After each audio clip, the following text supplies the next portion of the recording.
First off, good morning everyone and welcome back to another Sailor Moon Crystal review.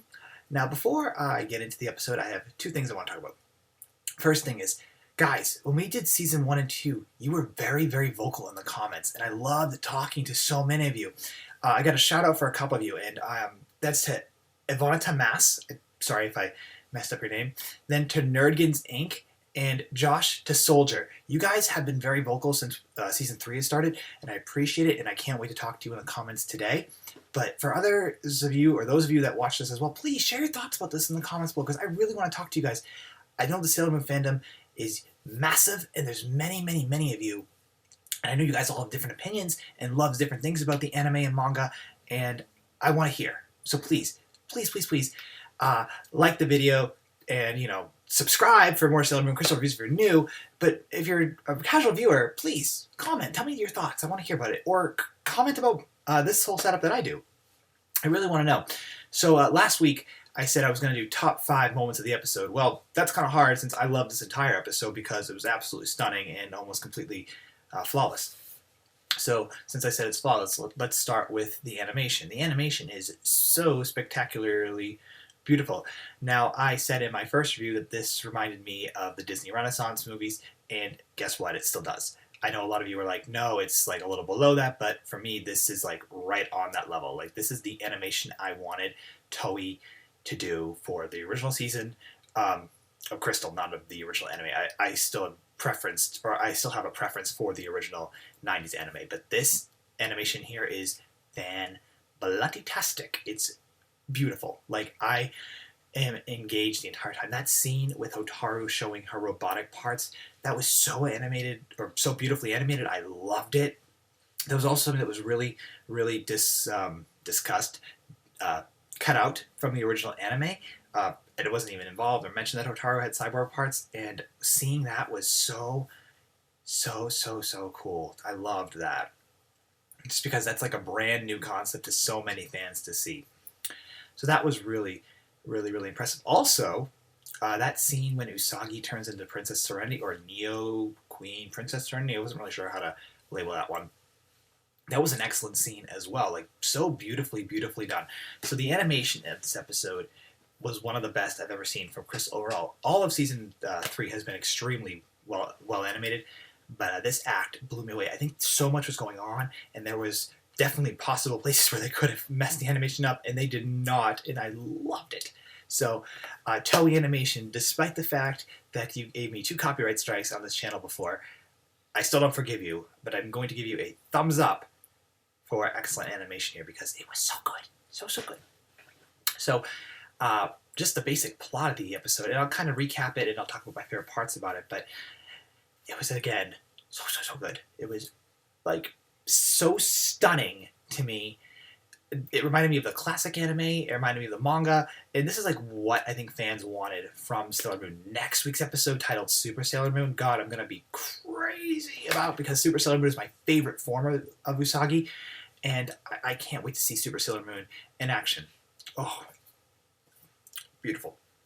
So the beginning of the episode, Pluto comes in, and Chibiusa is so happy to see Pluto back, and the Outers bow to Sailor Moon, and she transforms into Serenity, and the Outers explain their mission, and the impasse between the Outers and the Inners is more or less lifted. It's still slightly there, since the Outers don't want the Inners to interfere with their plans, but they definitely seem to have repaired a rift. They're like, this is our mission, this is your mission, leave us alone, we'll do ours, we'll protect the princess, we love the princess. But that scene when the 3 of them are bowing before her was fantastic. I was so impressed. The one thing I didn't like was when Neptune called Haruka both man and woman. I don't understand that, because I thought only Sailor Soldiers could be girls. I never thought Hotaru was a boy at all. I didn't think she was transgender. The only reason I didn't like it was because it confused me more so than anything else, because I was really under the impression that she was a woman. So that scene was completely beautiful, so impressive. And then when we go up towards like the middle basis of the episode, which leads up to the final battle, which was so good. So Chibiusa figures out Hotaru's secret, which I really liked. Her reaction to seeing Hotaru as a cyborg was pretty much the way a normal human being would react. Chibiusa had some really great character development here, especially in the beginning, also with Pluto, where she was questioning how Pluto seems different because Pluto was reborn due to Neo Queen Serenity's power, and she isn't the same person, more or less, who was guarding the time door. So I really liked Pluto, or Chibiusa's questioning Pluto. So Chibiusa, is developing her relationship with Otaru. She actually feels bad about running away. More information about Professor Tomo has come out. The cats have a nice role. I don't really believe Diana spoke, so she's the only one that didn't get to talk, but Luna and Artemis got to do some stuff. And I just like how they're able to at least convey the message of how bad Tomo is. Like, it's very, very impressive. And then Kaori Knight, she's the Pharaoh 90's favorite, and she's failing, and Tomo kind of, he was mean to her. And he's like, fix the problem, get me the Sailor Guardian's host and body so we can use it because you've been failing. And Pharaoh 90 is really interesting here because Sailor Pluto tells us that they, the Deathbusters, came in through a time-space warp or something like that. I thought that was a really cool way to explain their entrance. And then Pharaoh 90 is saying the power of the Tarion Crystal is weakening, that they need the Mugen Zone in order to keep their power, and they want the Silver Crystal and the powers of their enemies, which is the Sailor Soldiers, in order to be stronger. They haven't really talked about a Messiah awakening the enemies. They've definitely been talking about the Talismans of Destruction, which we're going to see next week, because we know the Talismans are the Space Sword, the Mirror, and Pluto's Garnet Rod, or Garnet Orb. So I cannot wait to see next week, because next week has so much more stuff too. But I really, really loved the build up to the enemies, and then leading up to the battle with Sifrin and Petrol, because Neptune and Uranus explained earlier in the episode that they infiltrated Mugen to figure out who the Deathbusters were. And Sifrin knows them, and she's level 999. So last week, Sailor Pluto defeated Telulu, who was, I believe, level 404.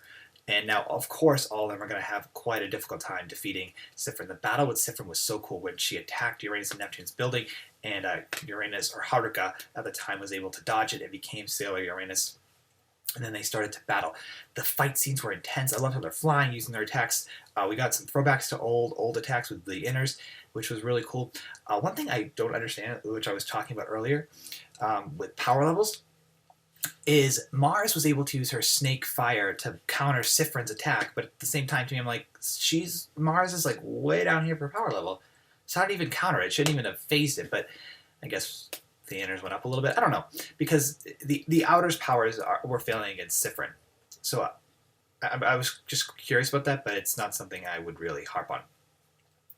But the whole entire battle scene was amazing. One of you in a comment actually told me that Sifrin is one of the few antagonists to ever turn the Sailor Soldiers against each other, minus Galaxia. And Sifrin actually is the only one to ever do that while they're alive, which I also thought was a really cool idea. So the fight between the 7 of them was fantastic. And then we have Sailor Moon kind of like walking or looking around, going like, why are you doing this? Like, stop, like, be together.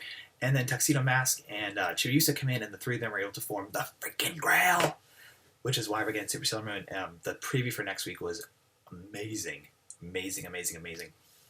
That battle scene, though, just really got to me, because like it felt like a Shonen anime, which I'm actually not very partial to, but I love when Magical Girl animes are able to kind of go off of or go away from, just always using the pretty attack scenes and actually going in to like fighting directly. Like, I love seeing Jupiter attack Uranus. That was awesome. That was so cool. Moon's Spiral Heart Attack worked against, or she tried to use it to work against Sifrin, and that didn't obviously work. And it actually made Sifrin divide into Sifrin and Petrol. Now, I had said that the Witches 5 are there to represent the 4 inner Sailor Soldiers, and then Sifrin and Petrol represent Uranus and Neptune. I definitely think that holds true, just because I kind of like that whole idea. I think it makes sense plot-wise. The music in this episode, might I add, was also fantastic. It fit every scene like it normally does, but like something about the music here really got to me. So I love this episode. It's a 5 out of 5 stars for me. It's beautiful. I think that it's one of the best. Act 32 is amazing. I'm looking forward to Act 33. I actually can't believe we only have about 8 or so acts left, and then we're done. I think we're done in the end of June. Then we'll get the Dream Arc hopefully in September. And not September, I doubt it'll be that soon. Maybe January of 2017. But I'm so looking forward to seeing more Sailor Moon Crystal, at least this season, because this has been phenomenal. So share your thoughts about the episode in the comments below. And the last thing I want to say is I'm so sorry that I got this out late, but I really kind of wish that it was airing on Saturday as opposed to airing on Monday, because I'm just not home. And it's so hard to get it in. So if you want, I can always post it Tuesday morning if you guys want to send me your reviews, and I can read them off. I don't know what anyone really thought about the episode, because none of you have tweeted me about it. So yeah, social media. Follow me on Leiden_Robert on Instagram and Twitter. If you want to follow me on Snapchat, that's Rob678. We'll talk there. We can talk anywhere. I really want to talk about Silver Crystal with you guys. I've been talking to a lot of people about Once Upon a Time. I want to get that with Silver Crystal too, because you guys are awesome. I love you. I love your comments. So for the 3 of you that I shouted out, thank you. I hope more of you will leave your thoughts about the episode in the comments below. Follow me on the social medias. Make sure to subscribe if you're new and you like what you see. And we'll talk real soon. Thanks, guys, for watching. Bye.